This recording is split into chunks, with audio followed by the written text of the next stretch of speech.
Bonsoir à tous et bienvenue dans notre édition régionale dont voici les principaux titres. Spectaculaire accident cet après-midi au niveau de la Jaille.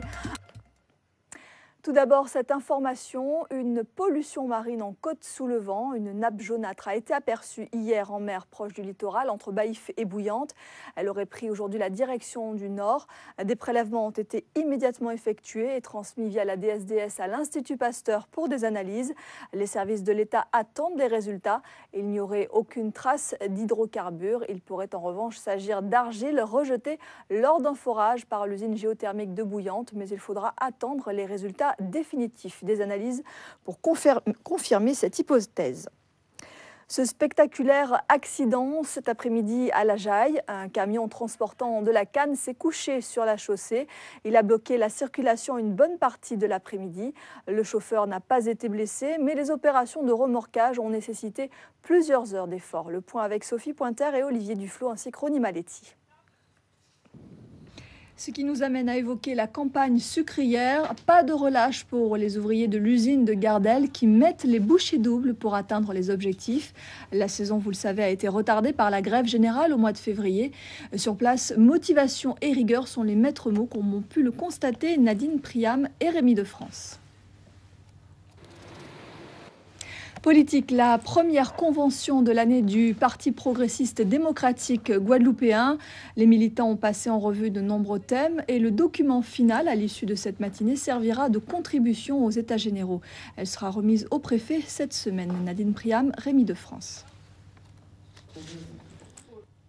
Ce soir, dans cette actu, Jean-Claude Lefort recevait Lucette Michaud-Chevry. La sénatrice maire de Basse-Terre est revenue sur les États généraux en estimant par ailleurs que le congrès réunissant élus régionaux et départementaux devrait intervenir en conclusion de ces États généraux. Autre invité de cette actu, François Bayrou, le président du MoDem, de passage ce dimanche sur notre île. François Bayrou s'est exprimé sur la question du statut. Il considère en outre que les citoyens des DOM demandent avant tout de la reconnaissance. Extrait. Plusieurs joueurs guadeloupéens ont participé ce week-end en Martinique au 13e tournoi Open de Scrabble. Il a rassemblé plus de 150 joueurs de Guadeloupe et de Guyane venus partager avec leurs amis et adversaires martiniquais la même passion des lettres et de leur combinaison. Le reportage d'Édouard Estripo de Télémartinique. On parle sport tout de suite avec notre rubrique dominicale des sports et des scores.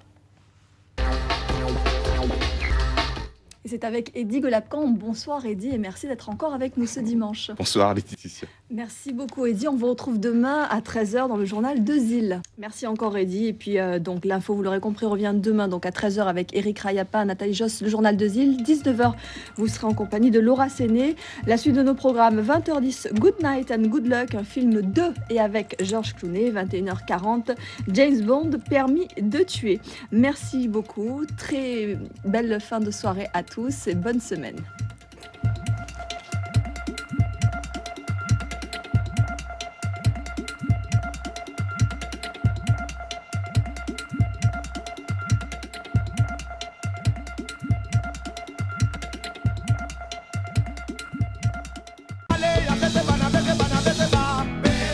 Tamara Beseba, Patricia Beseba, Vanessa Beseba, Christina Beseba, Saïcha Beseba, Stefania Beseba, Soso Boye Monté.